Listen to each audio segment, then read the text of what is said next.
دیکھیے انسان جس چیز کی جتنی زیادہ مشق کرتا ہے، پریکٹس کرتا ہے، اس میں اتنی ہی زیادہ مہارت حاصل کر لیتا ہے۔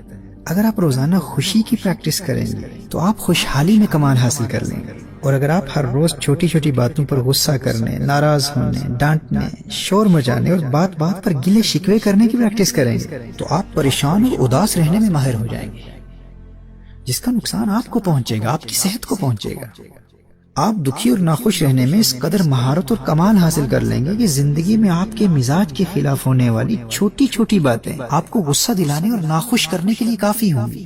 اداس اور ناخوش رہنے کی پریکٹس کرو، ایسے ماہر ہو جاؤ گے کہ ایسی باتیں بھی تمہیں پریشان کر دیں گی جن کا تمہاری زندگی سے دور کا بھی تعلق نہیں ہے۔ اور اگر خوش رہنے کی پریکٹس کرتے رہو گے، ہر روز مختلف بہانوں سے زندگی کے چھوٹے چھوٹے کاموں میں خوشیاں تلاش کرنے کی پریکٹس کرتے رہو گے تو خوش رہنے میں اس قدر مہارت اور کمال حاصل کر لو گے کہ ایسے واقعات بھی تمہیں خوش کر دیں گے جن کا تمہاری زندگی سے کوئی تعلق ہی نہیں ہوگا۔ راستے میں کسی اجنبی کے چہرے پر مسکراہٹ دیکھ کر تم خوش ہو جاؤ گے، تم اس کو جانتے ہی نہیں، خوش کیوں ہو رہے ہو؟ تم کہو گے بس یار کیا بتاؤں، اس کو خوش دیکھ کر میرا دل خوش ہو گیا ہے، جانے کیوں اس کے چہرے پر تبسم کی سجاوٹ دیکھ کر میرا دل باغ باغ ہو گیا ہے۔ اور دوسری جانب اسی سڑک پر ایک شخص اپنی گاڑی میں بیٹھا خامخواہ غصہ کر رہا ہے، کبھی اسٹیئرنگ وہیل کو مکے مار رہا ہے، کبھی ہارن بجا رہا ہے، گالیاں دے کر شور مچا کر خود بھی پریشان ہو رہا ہے اور گاڑی میں ساتھ بیٹھے دوسرے لوگوں کو بھی پریشان کر رہا ہے۔ اور اس اداسی اور پریشانی اور ناخوشی کی وجہ کیا ہے؟ اس کے خیال کے مطابق ریڈ ٹریفک لائٹس نے گرین ہونے میں 5 سیکنڈ زیادہ کیوں لگا دیے؟ اب یہ ایٹیٹیوڈ، یہ رویہ کس پریکٹس، کس عمل کا نتیجہ ہے؟ بھائی روزانہ اپنی فیملی کے ساتھ، بچوں کے ساتھ، دوستوں کے ساتھ، آفس میں چھوٹی چھوٹی باتوں پر غصہ کر کر کے خود کو ناخوش اور پریشان رکھنے کی اس روزانہ کی پریکٹس، ہر روز کی اس مشق نے اس میں اس قدر چڑچڑاپن پیدا کر دیا ہے، وہ پریشانی اور اداسی اور ناخوشی میں اب اتنا ماہر ہو چکا ہے کہ چھوٹی چھوٹی باتیں اسے اداس کر دیتی ہیں۔ اور جو خوشی کی پریکٹس کرتا ہے، خوش رہنے کی مشق کرتا ہے، تو چھوٹی چھوٹی باتیں اس کو خوش کر کے اس کی صحت اور تندرستی اور دل کی تقویت کا باعث بنتی ہے۔ تو آپ جس چیز کی پریکٹس کریں گے، آپ اسی میں مہارت اور درجہ کمال حاصل کر لیں گے۔ تو یہ فیصلہ آپ کا ہے کہ کیا آپ باکمال خوشحال شخص بننا چاہتے ہیں یا باکمال اداس انسان بننا چاہتے ہیں۔ خوشی آپ کے اپنے ہاتھ میں ہے، اس کا تعلق آپ کے باطن، آپ کی روح، آپ کے دل کے ساتھ ہے۔ دیکھیے عارضی راحت، لطف اندوزی، پلیجر اور انجوائمنٹ کا تعلق خارج سے ہو سکتا ہے، لیکن خوشی اور سکون کے چشمے انسان کے دل کی سرزمین سے پھوٹتے ہیں، وہ پہلے سے آپ کے دل میں موجود ہوتی ہے، بس آپ نے مسلسل پریکٹس کے ذریعے اسے متحرک رکھنا ہے، ایکٹیو رکھنا ہے۔ دل میں موجود سوئی ہوئی خوشی کی کیفیت کو بیدار کرتے رہنا ہے، جگاتے رہنا ہے، اور یہ آپ کے اپنے کنٹرول میں۔ خوشی کے خزانوں کی چابی کسی اور کے ہاتھ میں نہیں، یہ آپ کی اپنی ملکیت ہے۔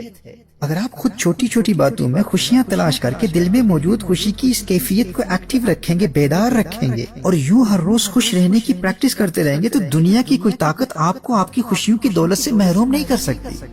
دیکھیے ایک پارٹی کے دوران بھرے مجمع میں ایک عورت سے کسی نے پوچھا، Does your husband make you happy؟ کیا تمہارا شوہر تمہیں خوشی دیتا ہے؟ کیا وہ تمہیں خوش رکھتا ہے؟ پوری محفل میں سناٹا چھا گیا۔ اس عورت کے شوہر سمیت تمام لوگ اس عورت کے جواب کے منتظر تھے، اور اس کا خامد، اس کا ہسبینڈ بہت پر اعتماد تھا۔ اسے یقین تھا کہ اس کی بیوی مثبت جواب دے گی، پازیٹیو جواب دے گی، کیونکہ جب سے ان کی شادی ہوئی تھی اس کی بیوی نے کبھی بھی ناخوشی اور پریشانی کا شکوہ نہیں کیا تھا۔ لیکن اس کی بیوی کے جواب نے پارٹی میں موجود تمام لوگوں کو حیران کر دیا جب اس نے کہا کہ نہیں، my husband does not make me happy، میرا شوہر مجھے خوش نہیں رکھتا۔ اب اس کی بیوی کا جواب سن کر شوہر کو بھی شدید دھچکا لگا کہ میری ہمیشہ خوش رہنے والی، کبھی شکوہ نہ کرنے والی بیوی نے ایسا جواب کیوں دیا؟ پارٹی میں موجود سارے لوگ حیرت بھری نگاہوں سے کبھی شوہر کو دیکھ رہے ہیں، کبھی اس کی بیوی کو دیکھ رہے ہیں۔ بیوی نے اپنی گفتگو کا سلسلہ جاری رکھا۔ اس نے کہا کہ میرے خاوند نے مجھے کبھی خوشی نہیں دی، اور مجھے خوش کرنا اس کی ذمہ داری ہے ہی نہیں، اور نہ ہی یہ اس کے لیے ممکن ہے۔ اس نے کہا کہ میری خوشی اور اداسی کا دار و مدار میرے شوہر پر نہیں، مجھ پر ہے۔ میری خوشی کا تعلق میری ذات سے ہے۔ خوش رہنا یہ میرا اپنا فیصلہ ہے، میرا اپنا انتخاب ہے، قطع نظر اس کے کہ مجھے زندگی میں کن حالات کا سامنا کرنا پڑ رہا ہے۔ اگر میں اپنی خوشی کا کنٹرول کسی اور کے ہاتھ میں دے دیتی ہوں، اور اگر وہ میری توقعات پر پورے نہیں اترتے، تو یقیناً مجھے مایوسی کا سامنا کرنا پڑے گا۔ اس عورت نے کہا کہ زندگی میں مسلسل حالات بدلتے رہتے ہیں، آپ کے دوست بدلتے رہتے ہیں، آپ کے مالی حالات بدلتے رہتے ہیں، آپ کے جسم میں تبدیلی واقع ہوتی ہے، آپ کی صحت میں تبدیلی واقع ہوتی ہے، اور ذہنی صحت میں تبدیلی واقع ہو سکتی ہے۔ آپ کے آفیسرز بدلتے رہتے ہیں، آپ کا باس بدلتا رہتا ہے، دنیا بھر میں ہمیشہ تبدیلیاں واقع ہوتی رہتی ہیں۔ لیکن یاد رکھنا، میری خوشی کا تعلق خارجی حالات سے نہیں ہے۔ خوش رہنے کا فیصلہ میں نے خود کیا ہے کہ میں نے ہمیشہ اور ہر حال میں خوش رہنا ہے، کیونکہ قدرت نے میری خوشیوں کے خزانوں کی چابی میرے ہاتھ میں دے رکھی ہے۔ میں نے چھوٹی چھوٹی چیزوں میں خوشیاں تلاش کر کر کے اپنے دل میں موجود خوشی کی کیفیت کو ایکٹیو رکھنے کی ایسی مشق کر لی ہے، ایسی پریکٹس کر لی ہے کہ اب مجھے اس بات سے کوئی فرق نہیں پڑتا کہ خارج میں حالات کیسے ہیں۔ میرے پاس بڑا گھر ہے یا چھوٹا گھر ہے، مہنگی گاڑی ہے یا سستی گاڑی ہے، میں غریب ہوں یا امیر ہوں، گھر میں تنہا ہوں، اکیلی ہوں یا فیملی کے ساتھ ہوں، ہالیڈیز پر جا سکتی ہوں یا گھر میں رہنے پر مجبور ہوں، میری حالات کا میری خوشی پر کوئی اثر نہیں پڑتا۔ ایکسٹرنل سرکمسٹانسز، خارجی حالات میری خوشی مجھ سے نہیں چھین سکتے۔ Since I have practiced happiness and I have learned the art of keeping myself happy, now it's my personal decision to be happy۔ اس نے کہا کہ آج میں شادی شدہ ہوں تو بھی خوش ہوں، لیکن جب کل سنگل تھی تو اس وقت بھی خوش تھی، کیونکہ خوش رہنے کا فیصلہ میں بہت پہلے سے کر چکی ہوں، اور خود کو خوش رکھنا اسے میں اپنی ذمہ داری سمجھتی ہوں۔ اور جہاں تک میرے شوہر کا تعلق ہے تو اس میں کوئی شک نہیں ہے کہ وہ ایک عظیم انسان ہے۔ وہ مجھ سے محبت کرتا ہے اور خوشیوں کے اسباب مہیا کرنے کے لیے اپنی استطاعت کے مطابق وہ میرے لیے سب کچھ کرتا ہے۔ لیکن میری حقیقی خوشی کا تعلق چونکہ میرے اپنے دل سے ہے، خود کو خوش رکھنے کا فیصلہ یہ میرا اپنا فیصلہ ہے اور یہ میری اپنی ذمہ داری ہے۔ یہ بوجھ نہ میں اپنے شوہر پر ڈالنا چاہتی ہوں اور نہ ہی دنیا کے کسی اور انسان پر ڈالنا چاہتی ہوں۔ میرے بھائی اور میری بہنوں، اس سے ہمیں یہ سبق ملتا ہے کہ خوش رہنا یہ ہمارا اپنا فیصلہ ہے۔